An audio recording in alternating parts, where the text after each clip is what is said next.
Hindi glum में फिर से आपका एक बार स्वागत है। ये वीडियो विशेष रूप से सीटेट से संबंधित है। ईवीएस ब्रह्मास्त्र का ये 17वां वीडियो है। अभी तक इसके 16 वीडियोस बन चुके हैं। अगर आपने नहीं देखा होगा तो प्लीज़ देख लीजिएगा, लिंक डिस्क्रिप्शन बॉक्स में आपको मिल जाएंगे। आज 17वें वीडियो में हम शिक्षा शास्त्र शुरू कर रहे हैं, यानी ईवीएस शिक्षा शास्त्र पर्यावरण अध्ययन शिक्षा शास्त्र शुरू कर रहे हैं। और जो भी पेडागोजी सेक्शन, ईवीएस के पेडागोजी सेक्शन में जो भी प्रश्न पूछे जाएंगे यहीं से पूछे जाएंगे। और इसके मात्र 2 ही वीडियो होंगे, एक आज कंप्लीट हो रहा है और कोशिश किया जाएगा कि एक कल कंप्लीट करके पूरा कर दिया जाए। तो चलिए बिना देरी के स्टार्ट करते हैं इस वीडियो को। सबसे पहले अगर यहाँ पे चर्चा किया जाए तो ईवीएस का सीखना आधारित है, किस पे आधारित है? तो सिंपली याद रखिएगा, सरल से जटिल सिद्धांत पर आधारित है। किस पे आधारित है? सरल से जटिल सिद्धांत पे आधारित है। अगर इसी को उल्टा कर दिया जाए, जटिल से सरल अगर लिख के आ जाए तो वो ऑप्शन काट दीजिएगा। यानी ध्यान क्या रखना आपको विशेष इसमें कि सरल से जटिल है। अब बच्चे छोटे होते हैं, छोटे बच्चे को क्या होता है ना, आसान चीज़ें दिखाया जाता है, आसान चीज़ें। यानी पहले क्या दिखाइए? मूर्त चीज़ें दिखाइए, यानी जिसे छू सके पकड़ सके, इन सारी चीज़ों को दिखाइए। सरल चीज़ें सिखाइए, सब चीज़ समझिए कि एकदम नॉर्मल तरीके से। स्थानिक चीज़ें पहले होना चाहिए, फिर वैश्विक पे जाइए।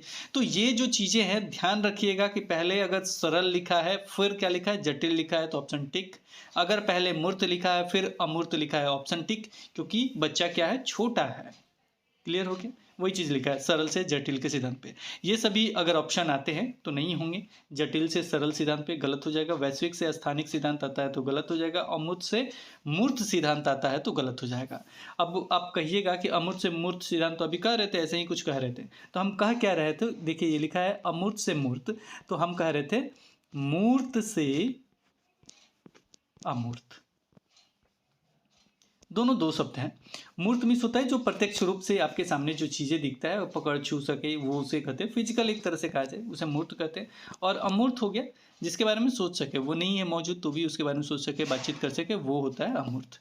क्लियर हो गया कंसेप्ट? इसीलिए पहले छोटा बच्चा रहेगा तो जो चीज़ें होता है वो छू के समझ सकता है। बाद में ना बच्चा बड़ा होगा तो अमूर्त रूप से उन सारी चीज़ों को पकड़ सकता है, छू सकता है। तो ये ध्यान रखिएगा, यहाँ से क्वेश्चन बनते हैं, पूछे जाएंगे।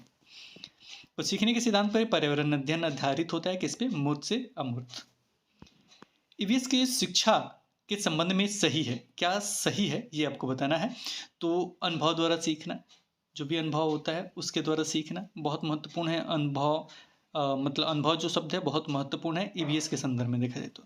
मूर्त से अमूर्त की ओर शिक्षा, ज्ञात से अज्ञात।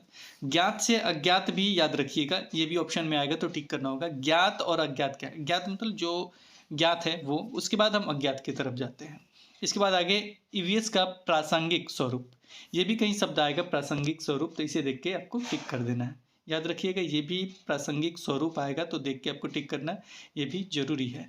और प्रासंगिक स्वरूप के बारे में हम थोड़ा सा डिटेल्स में जानना होगा तो 5वां या 6ठा वीडियो में जब जो पॉजिटिव वर्ड होते हैं ना, उसमें हमने बताया है 1-2 लाइन उसके बारे में, ठीक है? तो वहाँ से देख लीजिएगा। इसलिए हम यहाँ पे नहीं बता रहे हैं क्योंकि 5वां या 6वां वीडियो आप खोजिएगा, पॉजिटिव नेगेटिव वर्ड वाला खोजिएगा, तो वो भी एग्जाम के संदर्भ में बहुत ही इंपॉर्टेंट वीडियो है। मात्र 2 वीडियो है और वो बेसिकली ईवीएस बेस्ड ही हैं, तो उसे भी देखना जरूरी है। कुछ मत देखिए, वो दोनों देख लीजिए, ये दोनों देख लीजिए, 4 हो गए।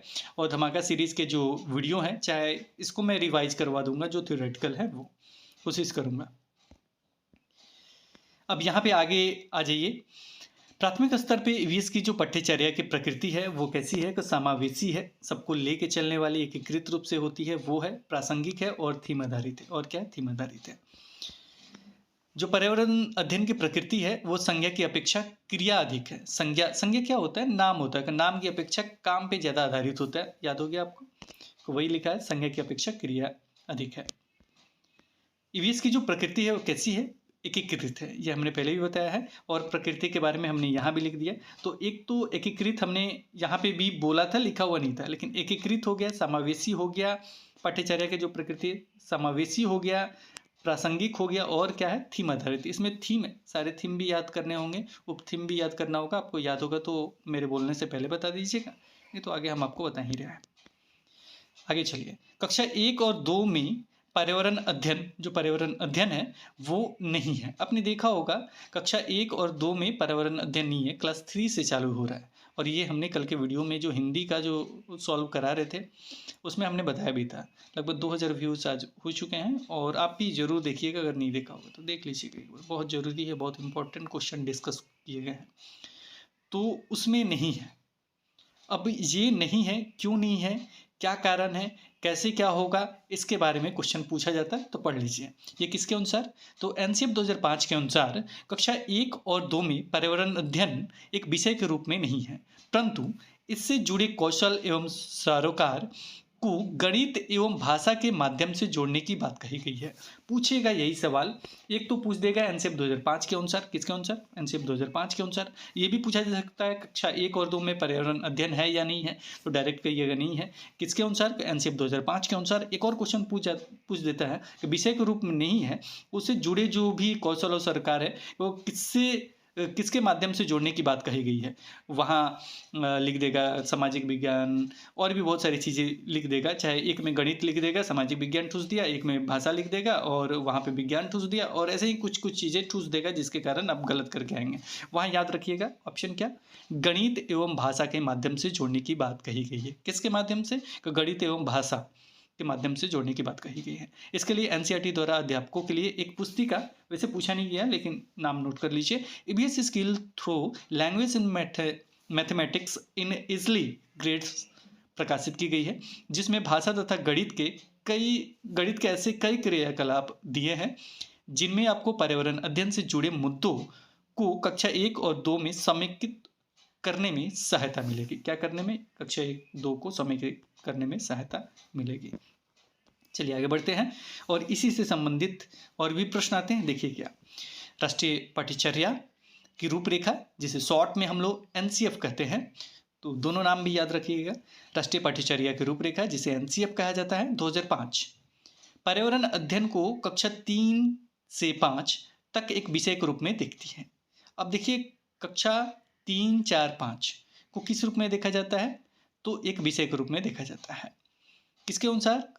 एनसीएफ 2005 यानी राष्ट्रीय पाठ्यचर्या रूपरेखा के अनुसार। यह विषय विज्ञान, सामाजिक विज्ञान एवं पर्यावरण से जुड़ी अवधारणाओं और मुद्दों को समेकित रूप से देखता है। किस रूप से देखता है? समेकित शब्द जो है ना, पकड़ के रखता है और हमेशा समेकित यूज किया जाता है। यहाँ भी देखिएगा, यहाँ भी देखिएगा, समेकित। ठीक है, एकीकृत, समेकित, ये शब्द इस्तेमाल यहाँ पे किए जाते हैं। तो जो इसमें शब्द आएंगे ना, जब भी इन सारी चीज़ों की चर्चा होगी तो वहाँ पर समेकित और एकीकृत शब्द ढूंढिएगा और देख के टिक कीजिएगा। अब देखिए यहाँ पे है क्या, तो यहाँ पे पूछेगा क्या, तो पूछेगा एक तो इनका नाम पूछ देगा, दूसरा पूछेगा कि किस रूप में देखती है, तो समेकित रूप में देखती है। कौन कौन चीज़ों में समेकित रूप से देखती है? तो विज्ञान, सामाजिक अध्ययन और पर्यावरण, तीनों का नाम याद रखिएगा। ऐसा ना हो कि विज्ञान सामाजिक अध्ययन दे दिया आप उसको टिक कर दें, नहीं, पर्यावरण भी उसमें देख लीजिएगा, दिया होगा तो तीनों को देख के टिक करना है। ठीक है, वही ऑप्शन ठीक होगा। आगे फिर से इसमें लिखा गया है, एनसीएफ 2005 के अनुसार ईवीएस का पाठ्यक्रम विज्ञान, सामाजिक विज्ञान और पर्यावरण शिक्षा का एकीकरण है। देखिए तीनों नाम मिला, एकीकरण मिल गया, टिक किया, हम आगे बढ़ जाएंगे। ये भी प्रश्न में ही पूछा गया था। फिर कक्षा 1 और 2 में यह विषय नहीं है, परंतु इससे जुड़े मुद्दों को किसके साथ को भाषा और गणित के माध्यम से बताए जाने की बात है। अतः कक्षा 1 और 2 में ऐसी कोई भी पाठ्य पुस्तक ईवीएस की नहीं है। क्लियर हो गया? क्यों नहीं है, चाहे है या नहीं है, और क्यों नहीं है, तो इसके कारण नहीं है। वही चीज़ ऊपर बढ़ाया था, वही चीज़ यहाँ भी लिखा गया। बार बार हमने इसलिए लिखा है कि बहुत बार पूछा गया। विज्ञान का सर्वोत्तम वर्णन करता है। विज्ञान ज्ञान की इकाई एवं ज्ञान का निर्माण की प्रक्रिया है। कौन सा वर्णन करता है इसमें? तो विज्ञान ज्ञान की इकाई एवं ज्ञान का निर्माण की क्या है? प्रक्रिया है।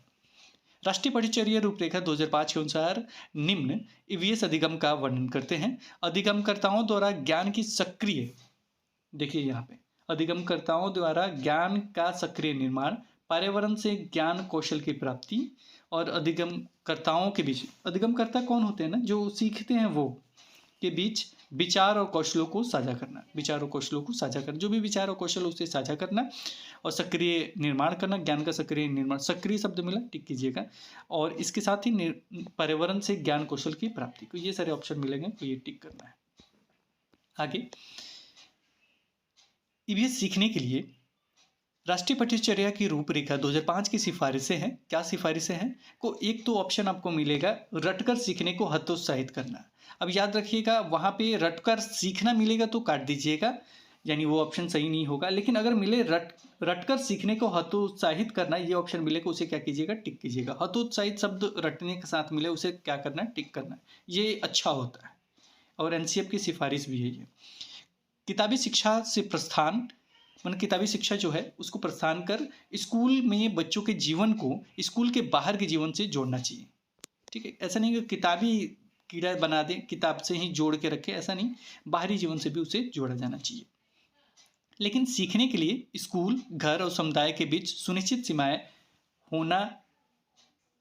नहीं होना चाहिए, नहीं होना चाहिए। ठीक है, बीच सुनिश्चित सीमाएं नहीं होना चाहिए, मतलब एक सुनिश्चित सीमा ऐसा नहीं होना चाहिए।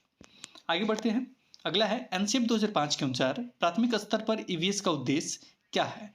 को लिंग संबंधी विषयों की तथा हाशिए के मुद्दे पर समालोचना करना। आगे मतलब ये एक प्रश्न था इसलिए हमने डाल दिया कि इसको भी याद रखिएगा। ऐसा उद्देश्य पूछे और ये ऑप्शन पूछे कि टिक करना है। प्राथमिक स्तर पर ईवीएस की एकीकृत प्रवृत्ति को निम्न अनुमोदित करता है। क्या अनुमोदित करता है? तो वही चीज, विज्ञान, सामाजिक विज्ञान तथा पर्यावरण शिक्षा की अवधारणाओं एवं मुद्दों का एकीकरण। बच्चा अपने पर्यावरण को एक संपूर्ण रूप में देखता है। बच्चा जो होता है अपने पर्यावरण को संपूर्ण रूप में देखता है। यह एक थीम पर आधारित है। लेकिन अगर इसमें ये ऑप्शन मिल जाए कि इसमें विज्ञान, सामाजिक विज्ञान के विषय तथा विषय शामिल हैं, तो ये ऑप्शन मिलेगा तो इसे क्या करना है बाबू, काट देना है। ये गलत ऑप्शन हो जाएगा। ठीक है, हमने बोला विज्ञान, सामाजिक विज्ञान, पर्यावरण शिक्षा की अवधारणाओं मुद्दों का एकीकरण है, ना कि उसका विषय तथा उप विषय शामिल है, वो भी केवल विज्ञान और सामाजिक विज्ञान का ऑप्शन मिलेगा। देख के काट के हटा देना है। चलिए, विज्ञान तथा सामाजिक विज्ञान का अध्ययन। इस आयु वर्ग के बच्चे अपने परिवेश को समग्र रूप से देखते हैं, भागों में नहीं, तथा इससे जुड़े किसी भी विषय को विज्ञान तथा सामाजिक अध्ययन के रूप में नहीं देखते। अतः यह आवश्यक समझा गया कि इस पुस्तक में बच्चों के परिवेश के प्राकृतिक और सामाजिक घटकों को समग्र रूप में प्रस्तुत किया जाए। क्यों सामाजिक विज्ञान और सामाजिक अध्ययन क्यों नहीं है बुक के रूप में? तो इसके एक कारण नहीं है। तो ये मेरे ख्याल से आप समझ भी गए होंगे। थोड़ा सा एक बार और सुन लीजिएगा, निश्चित रूप से क्लियर हो जाएगा। चलिए, अब बाल केंद्रित के बारे में जान जाते हैं। बाल केंद्रित का 2 पॉइंट सेम है, थोड़ा सा शब्दों में डिफर है, लेकिन हमने दोनों रखा है ताकि कोई दिक्कत नहीं हो। बाल केंद्रित में क्या हुआ, बालक को, जो भी बच्चा, जो भी छात्र, जो भी विद्यार्थी आपके पास अधिगमकर्ता जो है, जो पढ़ने आता है, उसको केंद्र में रखना। तो पुस्तक में विषय वस्तु बाल केंद्रित रखी गई है। जो विषय वस्तु है वो क्या रखी है पुस्तक में, बाल केंद्रित रखी है, बच्चे के अनुसार रखा गया, बच्चे को केंद्र में रख के बनाया गया है, जिससे बच्चे को स्वयं खोजकर पता करने का अवसर मिले। इससे क्या होगा, बच्चे को स्वयं खोजकर पता करने का अवसर मिलेगा। पाठ्यपुस्तक में यह प्रयास किया गया है कि रटने की प्रवृत्ति कम हो। अतः इसके कारण, रटने की प्रवृत्ति कम करने के कारण क्या क्या है, तो परिभाषाएं, वर्णन, अमूर्त प्रत्यय आदि को स्थान नहीं दिया गया। इन सारी चीज़ों का स्थान नहीं दिया गया है। इसलिए पर्यावरण अध्ययन में ज्ञात से अज्ञात सीखने के सिद्धांत को अपनाया गया है। किस सिद्धांत को अपनाया गया है? ज्ञात से अज्ञात सीखने के सिद्धांत को। बाल केंद्रित, यह पाठ्यपुस्तक बाल केंद्रित है, जिसमें बच्चों को स्वयं खोजकर पता करने का अवसर मिले, वे रटने की मजबूरी से बचे। अतः परिभाषाओं का कोई स्थान नहीं दिया गया है और मात्र जानकारी देने की अपेक्षा नहीं है। वास्तविक चुनौती है कि बच्चों को मौका दिए जाए कि वे अपने विचार प्रकट करें, उत्सुक बने, करके देखें और सीखें, प्रश्न पूछिए तथा प्रयोग करें। तो ये सारी चीज़ें करना चाहिए। वास्तविक चुनौती ऐसा ही है कि ये सारी चीज़ें हों। और इसमें एक और चीज़, जब भी ऑप्शन में परिभाषा वगैरह ये सारी चीज़ें ऑप्शन मिलेंगे, उसे देख के काट देना है, इसलिए क्योंकि इसमें स्थान दिया ही नहीं गया है। वास्तविक चुनौती, पाठ्यपुस्तक में जानकारी देना बहुत ही सरल कार्य है। वास्तविक चुनौती है बच्चे को मौका दिया जाए जिससे कि वो अपने विचार प्रकट करे, उत्सुकता को बढ़ा सके, करके सीखे, प्रश्न करे तथा प्रयोग कर सके। वही चीज़ यहाँ पे भी लिखा गया है। वास्तविक चुनौती देखिए कि नया हेडिंग से हमने लिख दिया है। पाठों का प्रस्तुतिकरण, कैसे प्रस्तुत करना है पाठों को। बच्चे पाठ्यपुस्तक से खुशी खुशी जुड़े, इसके लिए पाठों का प्रस्तुतिकरण विविध तरीकों से किया गया है, जैसे में किस्से, कहानियाँ, संवाद, कविताएं, पहेलियाँ, हास्य खंड, नाटक, क्रियाकलाप, वृतांत आदि। इसमें ऑप्शन दे दिए जाएंगे जिसमें किस्से, कहानी, संवाद, कविताएं से एक ऑप्शन में दिया जाएगा, उसे टिक करना होगा। याद रखिएगा 2-3 बार किस्से कहानियों के बारे में पूछा गया है। कौन से विभिन्न तरीकों का उपयोग किया गया? किस्से, कहानियाँ, संवाद, कविताएं, पहेलियाँ, हास्य खंड, नाटक, क्रियाकलाप, वृतांत आदि। इसमें सबसे महत्वपूर्ण आपका कौन सा है? को किस्से कहानियाँ है। बच्चों में कुछ बातों के प्रति संवेदनशीलता विकसित करने के लिए अक्सर किस्से कहानियों का इस्तेमाल महत्वपूर्ण माना गया है, क्योंकि बच्चे कहानी के पात्र से अपने को आसानी से जोड़ सकते हैं। अब देखिए, कोई मूवी चल रहा हो तो उसमें क्या करते हैं, उसमें कहानी होता है, तो हीरो से अगर आप लड़की हैं कि हीरोइन से कंपेयर करने लगते हैं, अगर अच्छी मूवी है बहुत अच्छा है, हीरो से खुद को मतलब जोड़ने लगते हैं, खुद को जोड़ने। उसी तरह बच्चे भी होते हैं, खुद को जोड़ने लगते हैं जो भी कहानी वगैरह देखते हैं, उसको सुनते वगैरह हैं। स्वयं ज्ञान रचना। पाठ्यपुस्तक को ज्ञान का एकमात्र स्रोत न माना जाए, बल्कि बच्चे को स्वयं ज्ञान रचने में एक सहायक भूमिका निभाएं, ताकि वे अपने आसपास के लोगों से, परिवेश से और समाज पत्रों से भी सीखें। बोलचाल की भाषा। पुस्तक में प्रयुक्त भाषा भी औपचारिक नहीं है, बल्कि बच्चों की बोलचाल की भाषा है, औपचारिक नहीं है, याद रखिएगा। कौन सी भाषा है, तो बोलचाल की भाषा है, याद रखिएगा। चार दीवारी के बाहर। ज्ञान सृजन के लिए बच्चों का कार्यशील होना जरूरी है। पर्यावरण अध्ययन की पढ़ाई को कक्षा की चार दीवारी से बाहर से जोड़ा गया है। तो जब भी चार दीवारी के बाहर वाला ऑप्शन आता है, तो हम देख के क्या करते हैं, टिक करते हैं। प्रकृति भ्रमण। पाठ्यपुस्तक में क्रियाकलापों द्वारा बच्चों में अवलोकन क्षमता के लिए बाग, बगीचे, तालाब के किनारे प्रकृति भ्रमण पे ले जाने की जरूरत है। इससे उनके अवलोकन के साथ साथ अन्य कौशलों का विकास होगा। तो ये अवलोकन के लिए प्रकृति भ्रमण पे ले जाना होगा। अब ऐसा नहीं कि आप हिंदुस्तान में हैं और लेके चले जाएं, कहाँ, अमेरिका लेके चले जाएं, ऐसा नहीं। जो भी नज़दीक के हैं, आसपास से संबंधित जो ऑप्शन होंगे उसे टिक करना होगा, लेकिन 2D पॉइंट हो। जैसे में अगर हम कहें कि थीम, अब हमको ये पढ़ा, थीम कोई पढ़ाना है पशु का, पशु थीम है ना, तो पशु का थीम हमको पढ़ाना है, तो हम कहेंगे कि क्या करें, तो आप कह दीजिए कि बगल में पेड़ पौधा उसे दिखा दीजिए। तो ये को रिलेटेड नहीं हो रहा है। हमने कहा पशु, आप दिखा रहे हैं पेड़ पौधा, जो हो सकता है भोजन, किसान उसान दिखाने के लिए कह दिए, तो किसान क्या करता है, भोजन वगैरह के, खाद वगैरह से संबंधित है। तो जो जिससे को रिलेटेड होता है वही ऑप्शन सही होते हैं। तो अब पशु दिखाना है तो कहाँ लेके जाइएगा, कहाँ पशु मिल सकता है। ऐसे पशु दिखाइएगा तो क्या हो जाएगा, मतलब वो शेर चीता वगैरह दिखाइएगा तो हो सकता है पड़ जाए, किसी जंगल वगैरह में जाकर दिखाइएगा तो। इसके लिए छोटा बच्चा है, सुरक्षित हो, तो चिड़ियाघर में लेके जाइए, आराम से वहाँ दिखाइए। क्लियर। इसलिए क्षेत्रीय भ्रमण वगैरह, जो भ्रमण वगैरह का, क्षेत्रीय भ्रमण को तो कराना चाहिए, जो भ्रमण वगैरह कराया जाता है जू वगैरह में ले जाने की बात कहा गया, इसी के तहत। चलिए, प्रकृति भ्रमण हमने पढ़ लिया था। अन्य स्रोतों का संसाधन यानी रिसोर्स। पुस्तक में इस बात की काफी गुंजाइश है कि बच्चे ज्ञान के लिए शिक्षक और पाठ्यपुस्तक के अलावा अन्य स्रोतों की मदद लें। अब अन्य स्रोत कौन कौन से हैं पूछा गया है, पूछा जाएगा, इसे याद रखिएगा। परिवार के सदस्य हो सकते हैं, समुदाय के लोग हो सकते हैं, समाचार पत्र एवं पुस्तकें इत्यादि हो सकता है। लेकिन ये क्यों है, इसके बारे में भी आगे वाले पॉइंट में जानेंगे, क्यों ये सारे लोग जुड़ेंगे इससे, ये भी पूछा जाता है। इससे यह स्पष्ट होगा कि पाठ्यपुस्तक ही मात्र सीखने का एक स्रोत नहीं है। इससे यह स्पष्ट होगा, इसके अतिरिक्त अभिभावक और समाज क्यों। बहुत समय पहले की जानकारी या इतिहास की झलक के लिए बच्चों को अपने बड़ों की मदद के लिए प्रोत्साहित किया गया है। इससे बच्चों के अभिभावकों और समाज का विद्यालय से जुड़ाव तो होगा ही, क्या होगा, विद्यालय से इससे क्या होगा, जुड़ाव होगा, याद रखिएगा। साथ ही योगदान भी बढ़ेगा। शिक्षकों को भी बच्चों के परिवार के बारे में जानने का मौका मिलेगा, इसलिए इनसे जुड़ने का बात कहा जाता है, इनकी मदद लेने के लिए कहा जाता है। चित्र के बारे में प्रश्न पूछा जाता है। चित्र इस आयु वर्ग के बच्चों की पास पुस्तकों का महत्वपूर्ण अंग होते हैं। चित्र जो होता है, जो इस वर्ग के होते हैं बच्चे, चित्र स्टार्टिंग में देखते हैं, तो महत्वपूर्ण ये अंग होता है।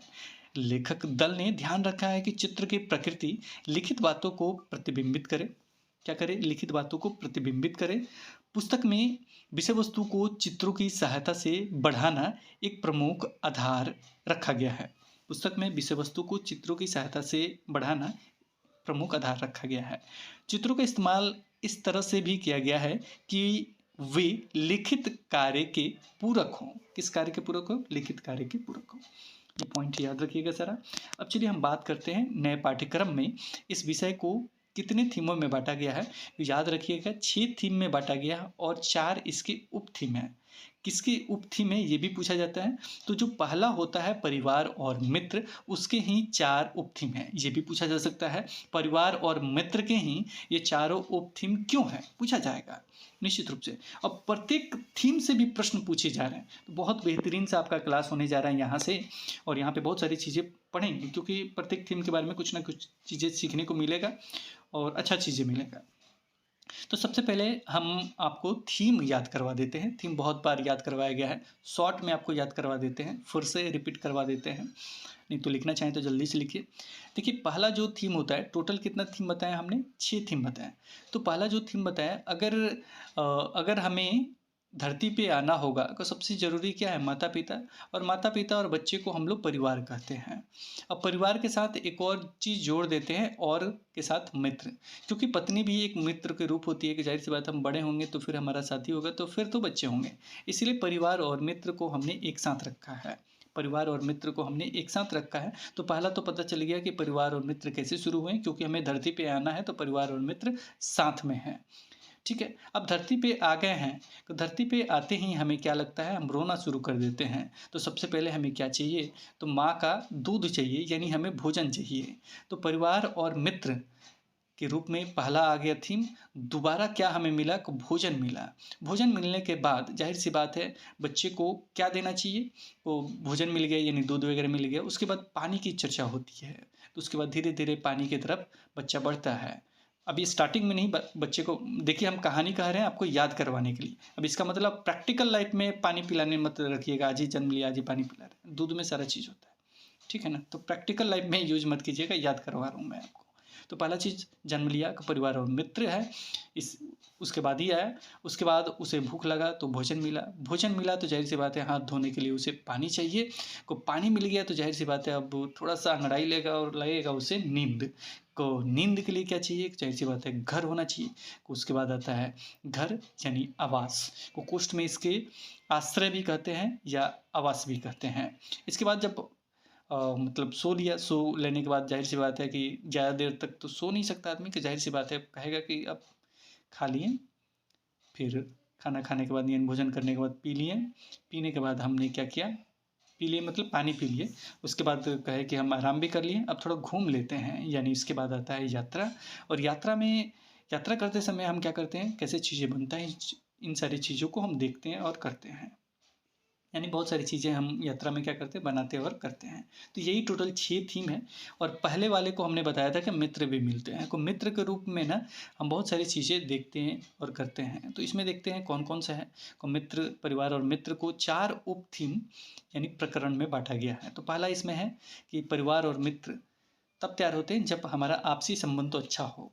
तो पहला आता है यही ऑप्शन, आपसी संबंध। कभी-कभी इसे संबंध के नाम से भी देखा गया है। तो आपसी संबंध हो या संबंध हो, पहला ऑप्शन खत्म, यानी पहला उपथीम खत्म। दूसरा, आपसी संबंध ठीक होगा तो ज़ाहिर-सी बात है हम काम करेंगे। आपसी संबंध मित्र के साथ ठीक है तो हम क्या करेंगे? काम करेंगे। तो काम में हमेशा काम ही तो नहीं करते रहेंगे, तो इसके साथ हम खेल भी करते हैं। तो काम और खेल एक साथ आ जाते हैं, तो ये हो गया दूसरा। तीसरा आ गया जानवर, और चौथा आ गया पौधे। और ये परिवार और मित्र में ही जानवर और पौधे इसलिए डाला गया है क्योंकि ये मित्र के अनुसार हम इनके साथ जुड़े हैं। एक परिवार और मित्र के अनुसार किससे जुड़े? जानवर और पौधों से जुड़े, क्योंकि ये जानवर और पौधे दोनों हमारे लिए अति लाभकारी हैं, बहुत लाभकारी हैं। दोनों खत्म तो हम भी खत्म। आई बात समझ? इसीलिए इसे परिवार और मित्र के साथ रखा गया है। इसीलिए पहला जो आपका उपथीम आता है वो आपसी संबंध आता है। दूसरा, हम काम करते हैं, काम और खेल। ज़्यादा काम करेंगे तो ज़ाहिर सी बात है मन भारी हो जाएगा, इसलिए हम खेल भी करते हैं। इसके बाद जो तीसरा आता है वो जानवर हो जाता है, और चौथा जो होता है पौधे हो जाते हैं। याद रखिएगा, इसका जो नाम होता है, थीम दे सकता है, पाठ्यक्रम का विषय दे सकता है, प्रकरण दे सकता है, और थीम भी अंग्रेजी में ऐसे लिखेगा। कोई ये है 6 ठो, यानी एक यहाँ, फिर ये 5 यहाँ, इन टोटल ये हो गए। इसको और नाम से भी जानते हैं, चीज़ें जो हम बनाते और करते हैं इसको। तो जब पूछे थीम, पाठ्यक्रम, प्रकरण और थीम, तो समझ जाइए टोटल 6 हैं। अगर वो पूछे कि परिवार और मित्र कितना थीम है, को 4 कितना उप थीम पूछेगा, थीम नहीं पूछेगा। याद, परिवार मित्र के कितने उप थीम है या उप प्रकरण है या सब थीम है, तो याद रखिएगा कितने हैं? 4 हैं। ये भी पूछेगा कि किसका 4 उप थीम है, ये भी पूछ सकता है किसका उप थीम है। तो किसका है? परिवार और मित्र का। कितना उप थीम है? को 4 है। कौन कौन से है? आपसी संबंध, काम और खेल, जानवर और पौधे। ये भी पूछा जा सकता है जानवर और पौधे थीम है या उप थीम है। याद रखिएगा, जानवर और पौधे उप थीम है, आपसी संबंध, काम और खेल भी उप थीम है। इतना याद कर लीजिएगा, 1 नंबर फिक्स आज। अच्छा, यहाँ पे थीम से संबंधित भी प्रश्न पूछे जा रहे हैं। किस तरह के प्रश्न पूछते हैं, ये हम आपको अभी क्लियर कर देते हैं। टू द पॉइंट प्रश्न पूछे जाते हैं। जैसे में अगर हम बात करें हम चीज़ें कैसे बनाते हैं और कैसे करते हैं, तो ये प्रश्न आपके मतलब जो भी चीज़ें होगा वो कैसे बनाते हैं उसी से संबंधित होगा। जैसे में जो भवन है उसका भ्रमण करवा सकते हैं, जो पहले के भवन बने हैं, तो उसमें क्या बच्चों को मिलेगा, कैसे बना है, क्या क्या मटेरियल यूज हुआ है, वो सारी चीज़ वहाँ पे देख सकते हैं। तो कैसे बनाते हैं, कैसे करते हैं, ये पता चल जाएगा। ठीक है। अगर बात करें यात्रा की, कोई यात्रा में क्या दिखा सकते हैं, जो यात्रा एक होता है ना, बहुत अच्छे तरीके से यात्रा पूरा किया गया हो। जैसे कोई पर्वत वगैरह पे कोई चढ़ा हो, और ख़ास करके अगर वो लेडीज़ हैं, मतलब कोई महिला है, तो लैंगिक पूर्वाग्रह को भी एक तो हटाएगा, और दूसरा बच्चों के मन में मतलब होता है ना कि ये महिलाएं केवल करती, ये करती हैं, महिलाएं नहीं करती हैं, केवल लड़के कर सकते हैं, तो ये भी एक दूर होगा, लैंगिक रूढ़िवादिता है जो दूर होगा। तो ये सारी चीज़ उपयोग किए गए हैं, और यात्रा में एक उदाहरण दे दी जाएगा तो बहुत अच्छा हो जाएगा। तो ये यात्रा हो गया। इसी की तरह आपका आवास है, पानी है, भोजन है। अब पानी का क्या हो सकता है, तो पानी का कोई भी उपयोग पूछ सकता है, और इसमें कुछ और नाम घुसा देगा। जैसे में पानी संरक्षण से भी संबंधित हो जाएगा। पानी संरक्षण अगर एग्जाम्पल थीम के बारे में कहा जाए, ये पानी से संबंधित अगर थीम पूछना चाहते हैं, उसमें संरक्षण की बात होगा, कैसे होगा, तो उस पर कोई बजट वगैरह करवा दीजिएगा। आस पड़ोस में जो होता है जल कितना उपयोग करते हैं, इस पर कुछ करके दे। इससे क्या होगा, संरक्षण मीन्स क्या होता है ना, किसी चीज़ का एक तरह से रोकना है, ज़्यादा से ज़्यादा उपयोग को रोकना। ठीक है, संरक्षण।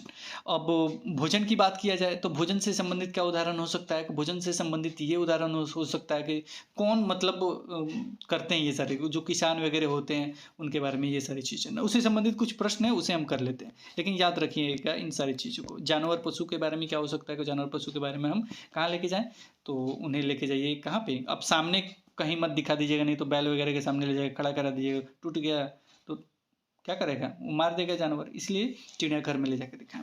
चलिए यहाँ पे प्रश्न देखते हैं एक एक करके जो प्रश्न पूछे गए हैं। तो मोहन ने कक्षा में बताया कि उसके पिताजी कुल्हड़ बनाते हैं। चीज़ें हम जो बनाते और करते हैं, थीम के अंतर्गत अब विद्यार्थियों को चाय बनाने के कुल्हड़ बनाना सिखाना चाहते हैं। इसके लिए कौन सा संसाधन उपयोग करेंगे, तो सामुदायिक संसाधन का उपयोग करेंगे। एक और प्रश्न, हम चीज़ें कैसे बनाते हैं और करते हैं को पढ़ाने में निम्नलिखित युक्ति अथवा स्रोत सबसे उपयुक्त है, कौन सा। तो हमने पहले बताया कि विभिन्न ऐतिहासिक भवन का भ्रमण करना और उसके निर्माण सामग्री तथा निर्माण नमूनों को पहचानना, कैसे बनाया, कैसे क्या किए, ये पता चल जाएगा। इसके अतिरिक्त एक कक्षा को एक शिक्षक को कक्षा 1 के विद्यार्थी को पशु का उपथीम पढ़ाना। पशु जो है वो क्या है, उपथीम है, यानी जो जानवर है वो किसका उपथीम है, थीम है, ये भी पता होना चाहिए। किसका है उपथीम, कमेंट सेक्शन में बताइए, जल्दी जल्दी तेजी से लिखिए कमेंट सेक्शन में, किसका उपथीम है, पशु। अभी हमने बताया है किसका उपथीम है, परिवार और मित्र का। जी हाँ। निम्न युक्ति इस विषय को विद्यार्थियों तक संपादित करने के लिए सबसे उपयुक्त है। क्या उपयुक्त है, विद्यार्थियों को चिड़ियाघर के भ्रमण पे ले जाकर प्रत्यक्ष अनुभव कराना। देख लेगा चिड़ियाघर में, बहुत अच्छा भी हो जाएगा और सुरक्षित तरीके से घर भी आ जाएगा, इसलिए स्कूल में ये सारे कार्य करवाए जाते हैं। पेड़ पौधे एवं पशु, पेड़ पौधे एवं पशु परिवार मित्र नामक थीम विषय का भाग है। इस प्रकार के स्थापन का कारण क्या है, मतलब क्यों ये भाग है, पेड़ पौधे और पशु, परिवार और मित्र। इससे क्या होगा ना, हम समझेंगे मेरे परिवार के भाग है, इसलिए विद्यार्थियों को इस योग्य बनाना कि वे पेड़ पौधे और पशुओं को अपने परिवार का भाग माने। पेड़ पौधों एवं पशुओं के प्रति विद्यार्थियों में संवेदनशीलता विकसित करना, इसलिए बनाया गया है। निम्न क्रियाकलाप या क्रियाकलापों का सुझाव हमारे भोजन का उत्पादन करता है। तो थीम खाद के प्रश्न को संबोधित करने के लिए उपयुक्त है। कैसे भोजन का उत्पादन करता है, क्या होता है भोजन के बारे में अगर कुछ कहना हो, जिसमें आपने पाठ भी देखा होगा, किसान कैसे मेहनत करता है, कैसे भोजन निकलता है, तो ये भोजन उत्पादन के बारे में थीम में खाद को प्रश्न को संबोधित करने के लिए उपयुक्त कौन सा है। तो किसानों के वृत्तांतों को साझा करना, किसी खेत में जाना एवं अवलोकन करना, अनुकरण के लिए अनुकूल परिस्थितियों का प्रयोग करना। तो ये सारे किससे संबंधित है, तो भोजन से संबंधित है, भोजन के उत्पादन से संबंधित है। तो जो 2D पॉइंट होगा उसी को टिक करना है। अगला, सलीम प्राथमिक कक्षाओं के विद्यार्थियों को विषय जल को पढ़ाने के लिए क्षेत्र भ्रमण करना चाहता है। तो इसके लिए जल संचय यंत्र, जोहड़, बावड़ी जगह उचित होगी, यानी जो जल से संबंधित है वही चीज उचित होगा, लेकिन खेजड़ी नहीं। क्यों? क्योंकि खिचड़ी जो है एक उपयोगी पौधा है, ना कि जल से संबंधित है। तो कोई ऐसा नाम उसमें घुसा देगा जो इससे कोरिलेटेड नहीं होगा, उसे कोई फ़ायदा नहीं है जल को। जल से उसे कोई सूचना नहीं। अब पौधा है, तो पौधा जल में क्या करेगा? तो इसे हम क्या करेंगे, बाहर कर देंगे। याद रखिएगा ये चीज़ अंदर करेगा वो, कि आप उसे देख के टिक कर देंगे। इसे आप क्या करना है, इसे टिक नहीं करना है, हटा देना है। याद रखिएगा इसे। वो खिचड़ी के बारे में अगर कमेंट सेक्शन में लिखना चाहें तो लिख सकते हैं। इस पे हमने ऑलरेडी वीडियो बना रखा है। ये कहाँ है, राजस्थान में है क्या, क्यों उपयोगी है, कमेंट सेक्शन में लिखिए। रेगिस्तानी ओक कहाँ मतलब कहाँ पाया जाता है, कहाँ, ऑस्ट्रेलिया में। दोनों के बारे में लिखिए, कौन लंबा होता है कौन होता है, दोनों में कन्फ्यूजन पैदा करता है, दोनों याद होना चाहिए। चलिए, इसके साथ ही जल संरक्षण की बात किया जाए तो जल संरक्षण पढ़ाने का सबसे उचित तरीका यह होगा कि विद्यार्थी से कहा जाए वे और उनके परिवार के सदस्य जल का उपयोग कैसे करते हैं, इसका जल बजट बनाए। जाहिर सी बात है, वे और उसके परिवार जो सदस्य उपयोग करते हैं, इससे क्या होगा ना, संरक्षण के बारे में उसे पता चलेगा कि कितना अधिक कर रहे हैं, कम कर रहे हैं, क्या कर रहे हैं। और सब बच्चों के बारे में ये हो जाए तो बहुत अच्छी बात है। यात्रा के बारे में, थीम यात्रा में बिचेंद्री पाल के पर्वतारोहण के अनुभवों के वर्णन को सम्मिलित किया गया है।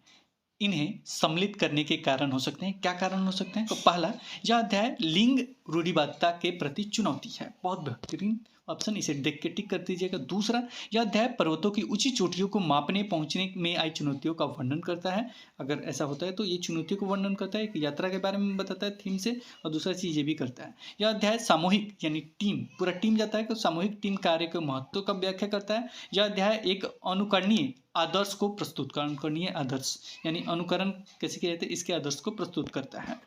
आगे बढ़ेंगे, थीम यात्रा से संबंधित एक और। भूषण अपनी कक्षा 2 की भाषा की कक्षा में थीम यात्रा को एकीकृत करना चाहते थे।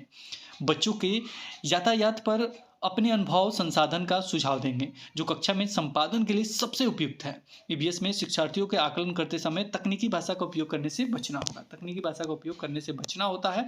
और इसमें क्या होगा, अनुभव संसाधन का सुझाव देंगे, बच्चों के यातायात पर अपने अनुभव संसाधन। हमने बताया था अनुभव बहुत इंपॉर्टेंट होता है, अनुभव यहाँ पे आ गया, यूज हो गया।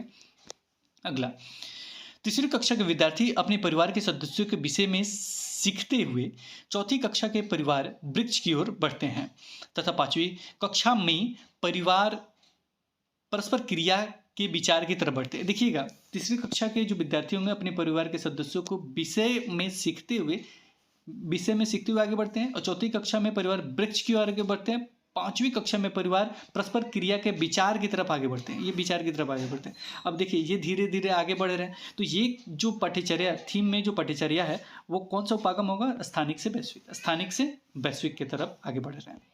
अगला, पर्यावरण अध्ययन के उद्देश्यों को सफल करने के लिए पाठ्यचर्या आधारित होनी चाहिए। किस पे आधारित होना चाहिए?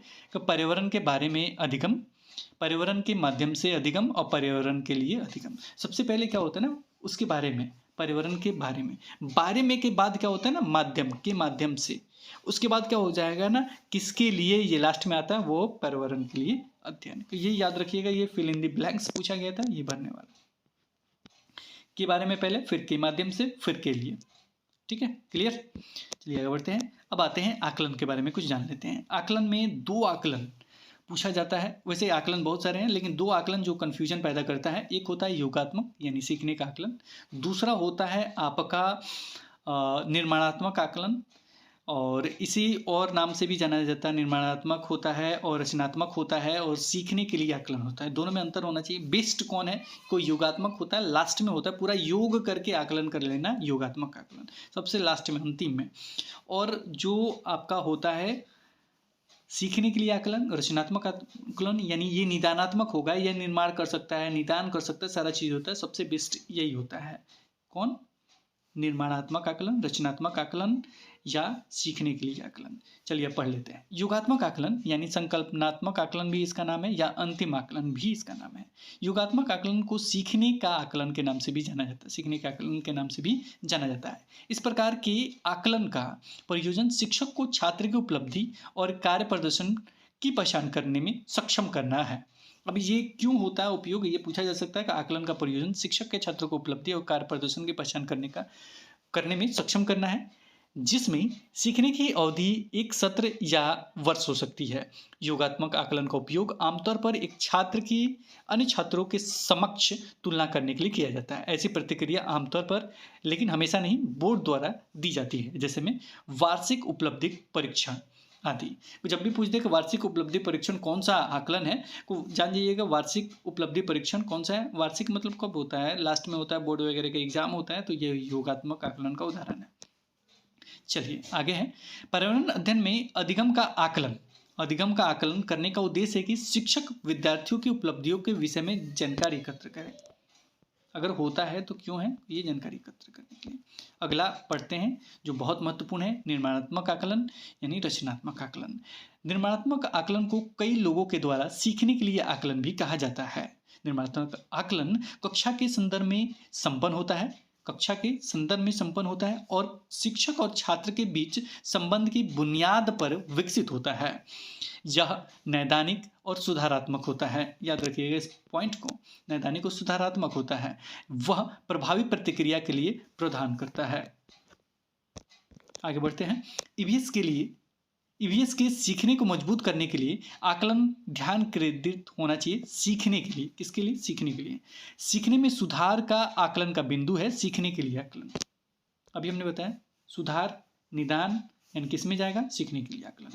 ईवीएस शिक्षण में रचनात्मक आकलन का उपकरण है। क्या क्या उपकरण हो सकता है, पोर्टफोलियो हो सकता है, उपाख्यात्मक अभिलेख हो सकता है, दरमापक पैमाना हो सकता है, अवलोकन एवं रिकॉर्ड लिखना हो सकता है। यहाँ पे कभी कभी कंफ्यूजन होता है पोर्टफोलियो और उपाख्यात्मक अभिलेख के बारे में। तो देखिए उपाख्यात्मक अभिलेख जो होता है ना, व्यवहार पे, व्यवहार के साथ चलता है। जब भी व्यवहार ऑप्शन क्वेश्चन ढूंढिए, कहीं व्यवहार वगैरह दिया है तो उपाख्यात्मक अभिलेख हो जाएगा। पोर्टफोलियो होता है एक, जो जैसे मैं एक एग्जाम्पल दे, वैसे पोर्टफोलियो शायद मुझे आगे पढ़ाना है तो पोर्टफोलियो के बारे में थोड़ा सा हिंट दे देता हूँ। जैसे मैं अगर कहीं आपको जाना है, मान लीजिए फिल्म लाइन में आपको जाना है, तो वो कहता है कि पोर्टफोलियो लेके आइए। तो आप बचपन में क्या पढ़े हैं क्या नहीं है, उससे मतलब उसको नहीं है। अभी करंट में यानी एक निश्चित समय में आप कैसे हैं, क्या हैं, जो उसके काम की होगी, जो उसके काम की।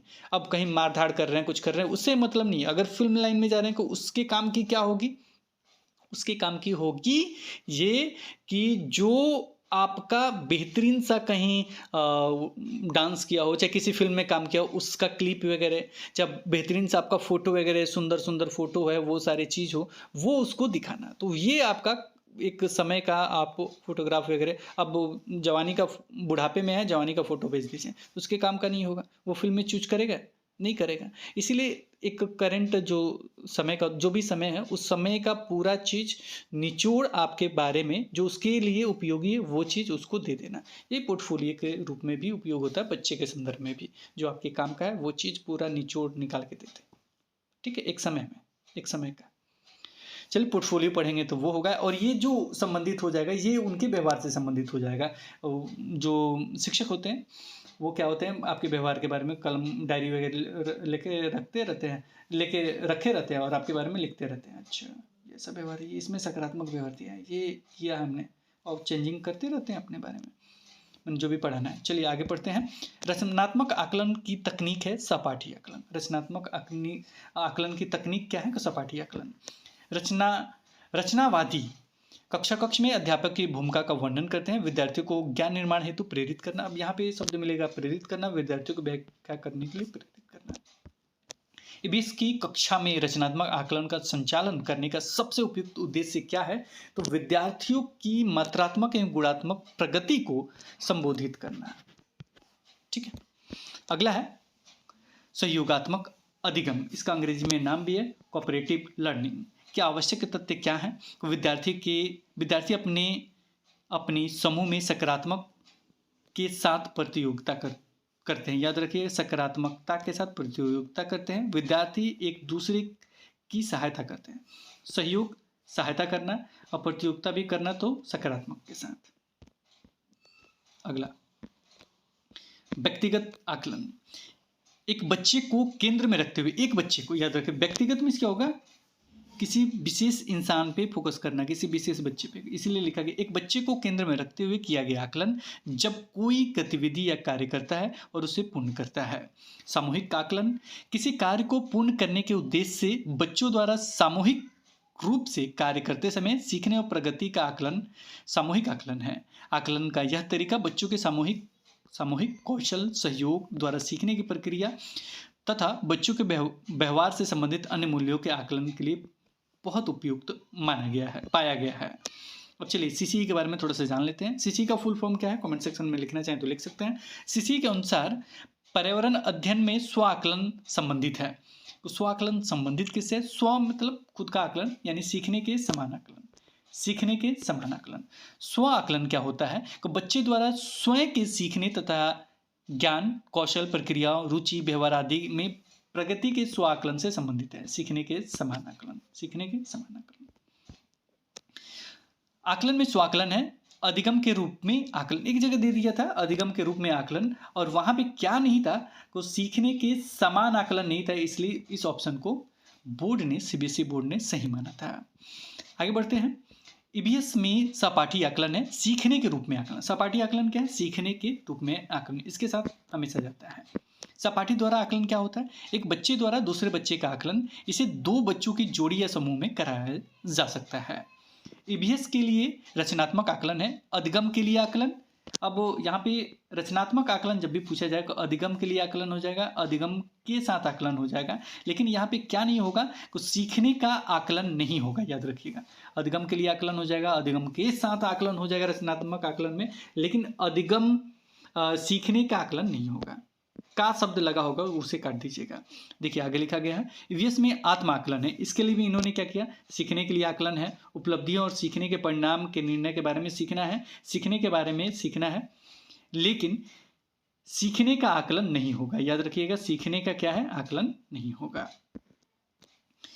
सीखने का आकलन किसे कहा गया है? योगात्मक आकलन को कहा गया है। थोड़ा सा निगेटिव हम लेके चलते हैं और आप भी ऑप्शन में निगेटिव लेके चलिएगा, लेकिन इसका उपयोग क्यों करते हैं ये भी, इसके बारे में भी अभी हमने ऊपर में बताया। चलिए विद्यालय आधारित आकलन एसबीए आकलन जो शिक्षण अधिगम की प्रक्रिया के दौरान समग्र रूप से सीखने के प्रतिफलों के संदर्भ में निर्दिष्ट दक्षताओं को प्राप्त करने की सुविधा प्रदान करता है। अर्थात अधिगम हेतु, याद रखिएगा अधिगम हेतु आकलन के व्यापक शैक्षिक दर्शन के भीतर शिक्षण और अधिगम की प्रक्रिया में निहित आकलन विद्यालयों में शिक्षक द्वारा विद्यार्थियों का आकलन करना होता है। अब चलिए पोर्टफोलियो पे चलते हैं तेजी से। पोर्टफोलियो यह एक निश्चित अवधि, देखिए इन्होंने डाल भी दिया, एक निश्चित अवधि में छात्र के शैक्षणिक कार्य के साक्ष्य का संग्रह है। जो भी शैक्षणिक कार्य है उसके संग्रह है। यह दैनिक कार्य हो सकता है या छात्रों का चयनित सर्वोत्तम कार्य हो सकता है। यह दैनिक कार्य हो सकता है, छात्रों का सर्वोत्तम कार्य हो सकता है। हमने बताया कि मूवी में जाएंगे तो कौन सा जो बढ़िया होगा, जो सबसे उचित होगा। खराब फोटो वगैरह दीजिएगा तो सेलेक्ट करेगा नहीं करेगा, इसलिए इसमें क्या किया गया, सर्वोत्तम कार्य हो सकता है। सर्वोत्तम शब्द ढूंढिएगा पोर्टफोलियो वाले में, जब भी सर्वोत्तम वगैरह की चर्चा होगी तो ये हो सकता है पोर्टफोलियो, और इसमें क्या होगा, उसके कार्य वगैरह होंगे। चित्रकारों और व्यावसायिक कलाकारों द्वारा अपनी क्षमताओं और उच्च गुणवत्ता वाले काम को प्रदर्शित करने के लिए अक्सर पोर्टफोलियो का उपयोग किया जाता है। आगे दिए भी है। चलिए आगे पढ़ते हैं। शिक्षार्थी के पोर्टफोलियो बनाने के अच्छे तरीके क्या हैं? कोई एक विशिष्ट कारण के आधार पे, एक किसके कारण, एक विशिष्ट कारण के आधार पे पोर्टफोलियो में शामिल किए जाने वाले काम का चयन करना है। काम का चयन करना है और छात्र से अपने काम का चयन करवाना है। छात्र से क्या करना, अपने काम का, क्योंकि उनके काम का है ना। जैसे हमने बताया कि फिल्म बनाने के लिए तो किनके काम का है, वो जो फिल्म बनाएंगे उनके काम का है। हम अपने मन से कुछ नहीं दे देंगे, जो उनकी आवश्यकता हो उसी तरह इसमें है।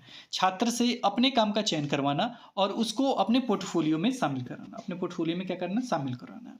एक समय अवधि में छात्रों के कामों के विभिन्न स्तरों को क्या करना, एक समय अवधि में छात्रों के कामों के विभिन्न स्तरों को एकत्र करना। लेकिन इसमें दिया होगा एक छात्र के काम की सभी वस्तुओं का चयन करना, काम के सभी वस्तुओं की चयन करना, ये ऑप्शन गलत हो जाएगा। हमने कहा कि जो उनकी ज़रूरत है वही तो देंगे, ऐसे थोड़े सभी वस्तुओं को दे देंगे, तो ये हो गया काम खत्म।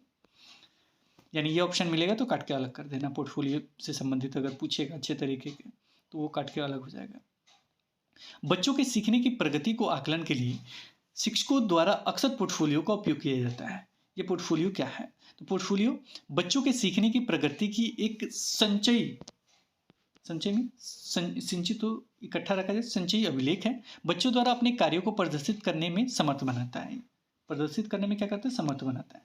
बच्चों को सीखने और आकलन में सक्रिय भागीदार बनाने में समर्थ करता है। दो जगह समर्थ है, टिक कीजिएगा। पोर्टफोलियो का उपयोग ईवीएस के शिक्षकों द्वारा अपने विद्यार्थियों के प्रामाणिक अधिगम की क्षमता का आकलन करने के लिए होगा। विद्यार्थियों के सीखने का मूल्यांकन करने के लिए फाइल या पोर्टफोलियो एक महत्वपूर्ण उपकरण है। पोर्टफोलियो को सर्वाधिक उपयुक्त तरीके से परिभाषित करता है कौन सा ऑप्शन? तो एक निश्चित समय में विद्यार्थी के कार्यों को एकत्र करना, अधिकतर दिन प्रतिदिन के कार्य या विद्यार्थी के सर्वोत्तम कार्य को चुन लेना होता है। अवलोकन की तकनीक पे आधारित कौन है? अवलोकन की तकनीक पे आधारित कौन है? पोर्टफोलियो। कुछ में फाइल दिया रहेगा, उसे टिक करना है। पोर्टफोलियो द्वारा आकलन का पर्यावरण अध्ययन की कक्षा में विद्यार्थी द्वारा आनंद लिया जाता है। एक ईवीएस शिक्षक एक आकलन उपकरण का उपयोग करता है जो न केवल सबसे अच्छा, देखिए यहाँ दे दिया सर्वोत्तम सबसे अच्छा, बल्कि एक समय भी दे दिया, तो इसको देख के क्या करना है? टिक करना है पोर्टफोलियो पे। एक समय में बच्चों के सभी प्रकार के कार्य या गतिविधि को एकत्र करें, सभी प्रकार के कार्य और गतिविधि को उपयोग करता है। वो शिक्षक यहाँ क्या उपयोग कर रहा है? पोर्टफोलियो। सर्वेक्षण में आप जानते होंगे जनरल तरीके से सर्वे को कहता होगा सर्वेक्षण। सर्वे में क्या करते हैं? जैसे अभी जनगणना हो रहा है, जनगणना में कह दिएगा सर्वे करके लेके आइए, उसमें क्या करते हैं? तो आप वहाँ पे सुनते हैं, हाँ ये बताइए कि आप कितने बच्चे हैं, कब शादी हुआ है। एक कॉमेडी भी बहुत ज़्यादा वायरल हो रहा है, जब भी जाता है, परेश रावल है उसमें शायद, जब भी जाता है वो पूछता है कि आपके कितने बच्चे हैं। तो एक बार जाता है तो पूछा है कि आपका शादी हुआ है? वो लिखता है हाँ, कितने बच्चे हैं? तो ये है, ऐसे करके पूछता है, तो फिर पता नहीं कुछ होता है तो वो पिट दिया जाता है। फिर दोबारा जब वो जाता है तो पूछा जाता है कि आपके कितने बच्चे हैं? तो वो कहती है कि 2 बच्चे हैं। तो आपका शादी हुआ है? तो फिर एक छठा है, नहीं अब भी याद है। देखिए कहानी थोड़ा सा सुन लेते, फिर सर्वेक्षण पढ़ते, सर्वे कराएंगे। होता यह है कि एक शादीशुदा महिला नहीं रहती है, उनके पास परेश रावल जाता है जनगणना करने के लिए, क्योंकि गांव का पढ़ा लिखा यही है। जाने के बाद पूछता है कि आपकी शादी हुई है? वो बोलती है नहीं। क्या बोलती है? नहीं। तो ठीक है, आपके कितने बच्चे हैं? तो एक चट्टा पिटा जाता है, फिर चला आता है। तो यहाँ पे आता है तो फिर बोला जाता है कि नहीं तुम जाओ और पहले पूछिए बच्चों के बारे में। तो सबसे पहले जाता है, कहता है आपके कितने बच्चे हैं? तो कहता है सबके 2-3 बच्चे, 6 बच्चे हैं, या जितने बच्चे उतने।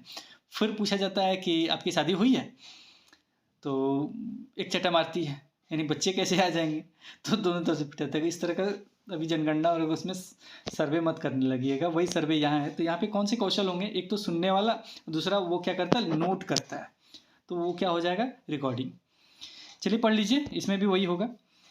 एक सर्वेक्षण व्यक्ति के लिए जानकारी या डेटा एकत्र करने का एक साधन है। एक ईवीएस शिक्षक अपने शिक्षार्थी को पड़ोस में इस्तेमाल होने वाले विभिन्न ईंधनों का एक सर्वेक्षण करने को कहता है। इस सर्वेक्षण के संचालन के दौरान क्या हो सकता है? रिकॉर्डिंग यानी अभिलेखन और सुनने के कौशल की प्रक्रिया विकसित की जा सकती है। सेम टू सेम एकदम वही ऑप्शन है। सतत एवं व्यापक मूल्यांकन में समग्र शब्द क्या है? समग्र मतलब पूरा विस्तार, पूरा समग्र विकास से संबंधित है। अगला, ईवीएस पढ़ाने का निम्न उद्देश्य शिक्षा के सतत विकास में महत्व को दर्शाता है। क्या? तो इसमें लंबा सा दिया, तो ऑप्शन हमने टिक कर दिया है और हमने आपके लिए लिख भी दिया है। समानता, न्याय, शांति तथा मानव का अधिकारों एवं मर्यादा के सम्मान के विषय पे समालोचना करना। अगला, सतत आकलन। सतत में नियमित, जैसा कि नाम से ही स्पष्ट है कि छात्रों के सीखने के प्रदर्शन के आकलन के लिए निरंतर और नियमित आकलन का रूप है या नियमित प्रतिक्रिया के साथ है। रचनात्मक आकलन का इस्तेमाल आमतौर पर सतत आकलन के संदर्भ में किया जाता है। सीखने के लिए सतत आकलन के आवश्यक तत्व क्या क्या है? तो लिख लीजिए। इसे सीखने की स्थितियों में निहित किया जाना चाहिए। यह शिक्षक को उनकी शिक्षण अधिगम विधि को समायोजित करने की गुंजाइश प्रदान करता है। अब आते हैं सबसे इम्पोर्टेंट, इनका नाम इतना सारा है, अंग्रेजी वाला नाम जरूर याद कर लीजिएगा। दृष्टांत अभिलेख, उपाख्यानात्मक अभिलेख, ये सारे नाम है, तीनों नोट कर लीजिएगा, चाहे स्क्रीनशॉट। ये व्यवहार वगैरह से संबंधित होता है बच्चों का। यह छात्रों के व्यवहार को देखने के लिए दर्ज की गई संक्षिप्त एक कथा है। यह छात्र के जीवन की प्रमुख घटनाओं का एक रिकॉर्ड है जो छात्र के व्यवहार, प्रतिभा और क्षमताओं पर क्या करता है? प्रकाश डालता है। यह छात्रों के बारे में गुणात्मक डेटा का विवरण रखने में मदद करता है। अगर गुणात्मक वगैरह का चर्चा है तो क्या हो सकता है, वो हो सकता है दृष्टांत अभिलेख हो सकता है। जब समय के साथ डेटा एकत्र किया जाता है तो इसका उपयोग छात्र के व्यवहार और प्रदर्शन में प्रगति एवं परिवर्तनों की निगरानी करने के लिए किया जाता है। यह कक्षा में उपयोग की जाने वाली गतिविधियों और रणनीतियों की योजना बनाने में मदद करता है। जैसे में दृष्टांत अभिलेख साधन पर्यावरण अध्ययन के विद्यार्थियों के आकलन के लिए क्या करता है, गुणात्मक जो आंकड़े होता है उसको इकट्ठा करता है। अगला प्रश्न, ईबीएस का शिक्षक सदैव अपने पास एक डायरी एवं कलम रखता है तथा अपने छात्रों के प्रतिदिन के अर्थपूर्ण एवं दिलचस्प व्यवहार का अवलोकन करता है। तो व्यवहार आ गया तो क्या हो जाएगा, तो शिक्षक प्रयोग कर रहा है दृष्टांत वर्णन उपकरण। दृष्टांत में क्या होगा, जो भी उसके सामने दिख रहा है दृष्टि में जो भी व्यवहार वगैरह उसका वर्णन उपकरण है। श्याम ने ऑनलाइन कक्षा के दौरान अपने अध्यापक को बताया कि कोविड लॉकडाउन के दौरान उसके पापा ने उसको पड़ोस के गरीब बच्चों को भोजन खिलाने के लिए कहा। श्याम का यह व्यवहार निम्नलिखित में से सहशैक्षिक पक्ष का आकलन करने वाले उपकरण दर्ज किया जाएगा। तो व्यवहार आ गया तो उपख्यानात्मक अभिलेख हो जाएगा। कुछ करना ही नहीं, देखना है, ठीक करना है कैसा उन्होंने व्यवहार किया।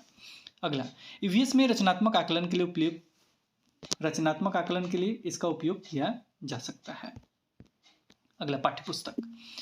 प्राथमिक स्तर पर ईवीएस की पाठ्यपुस्तकों की रचना ध्यानपूर्वक की जाती है जिससे विद्यार्थी में शिक्षण अधिगम के दौरान गलत अवधारणा न बन जाए। ऐसा इसलिए क्योंकि ऐसे प्रत्यय को कम उम्र के विद्यार्थी को समझ न आए, उन्हें परिचयात्मक स्तर पर दिया जाता है, परिचय स्तर पे, क्योंकि वो गलत अवधारणा न समझ पाए। इसलिए दृष्टिबाधित विद्यार्थी से संबंधित आता है। आज ऑनलाइन आजकल बहुत चर्चा चला है, लेकिन दृष्टिबाधित है तो क्या करना चाहिए, या मतलब सुनने में उसको परेशानी है तब क्या करना चाहिए, अगर दोनों है तब क्या होता है।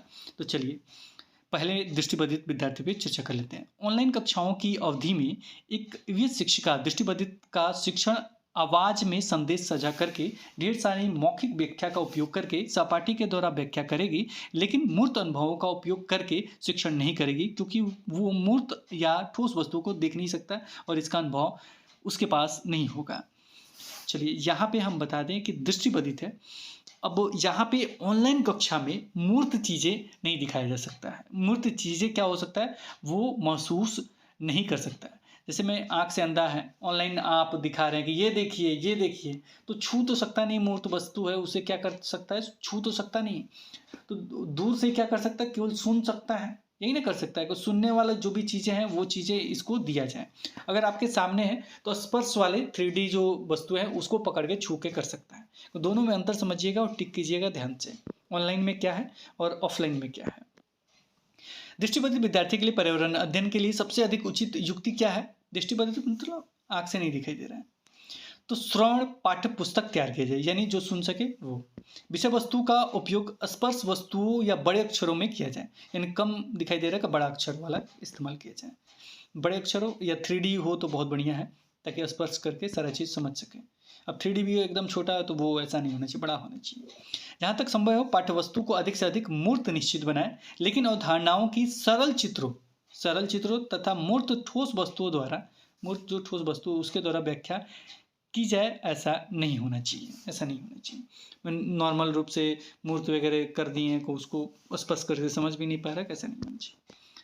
अगला पॉइंट दृष्टिबाधित से संबंधित। दृष्टिबाधित विद्यार्थियों को पर्यावरण अध्ययन शिक्षण के लिए सर्वाधिक उपयुक्त युक्ति है स्पर्शी शिक्षण अधिगम सामग्री का अधिक उपयोग करें। स्पर्शी शिक्षण यानी स्पर्श करके वो समझ सके। आजकल स्पर्श करके वो सारी चीज कार्य कर भी रहे हैं। अगला है, गीता की कक्षा का एक विद्यार्थी इकबाल दृष्टिबाधित है। गीता देखती है कि वो पिछले कुछ दिनों से विद्यालय नहीं आ रहा है। उसके अभिभावक से बात करने पे पता चलता है उसे बोर्ड को पढ़ने में कठिनाई होती है और वो कक्षा प्रक्रियाओं में भी भाग नहीं ले पा रहा है।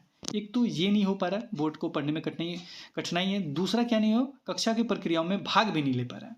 गीता इकबाल को विद्यालय में आने के लिए अब प्रेरित करने के लिए क्या करना चाहिए, तो कक्षा नाटक की योजना बनाकर इकबाल के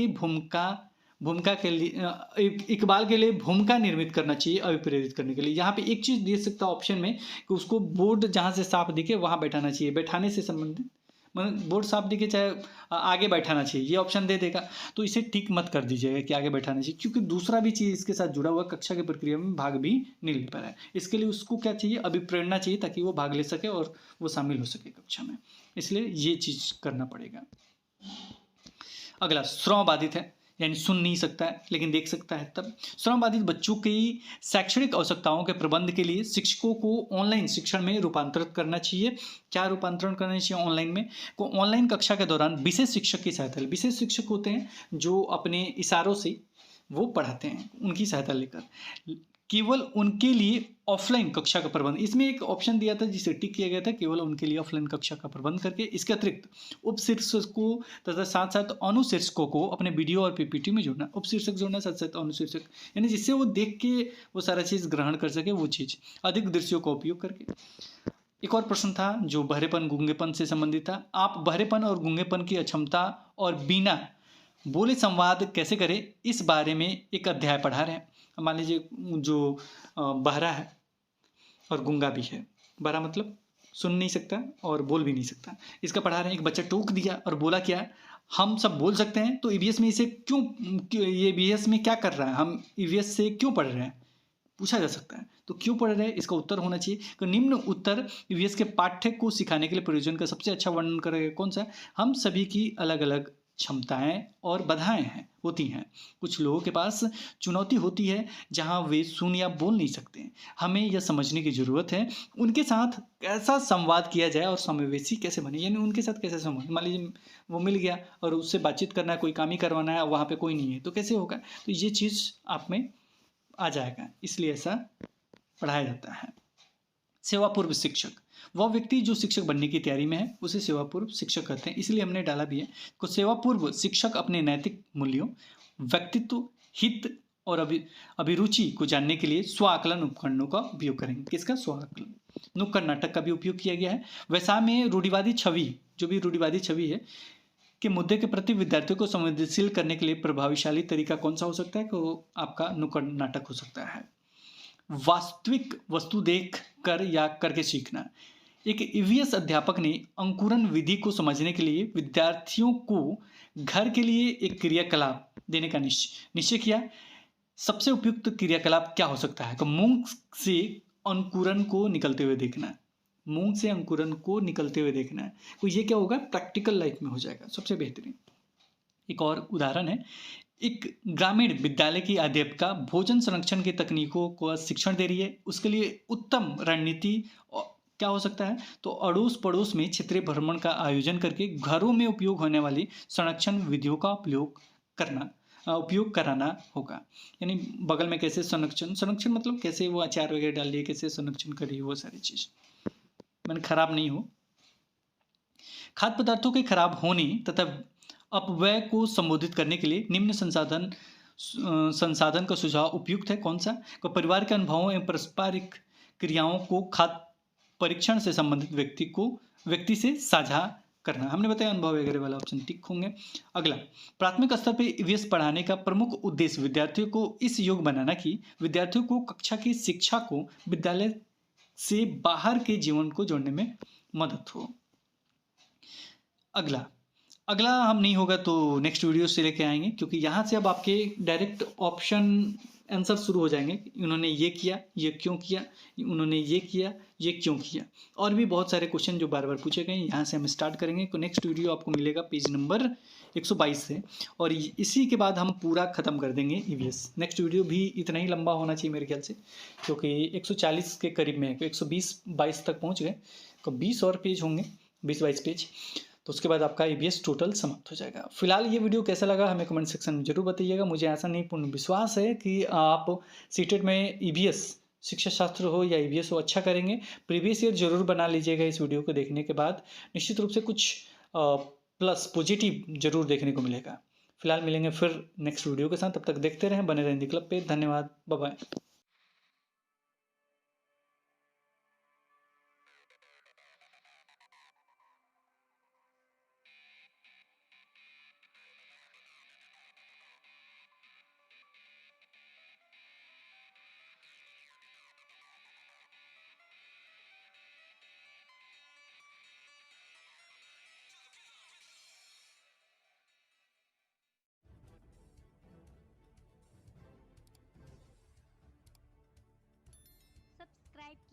हिंदी क्लब को दबाइए इस बेल आइकॉन को ताकि हमारा वीडियो आपको मिले सबसे पहले। शेयर करें अपने दोस्तों के साथ ताकि वो भी इसका लाभ उठा सके। ये सब बिल्कुल फ्री है।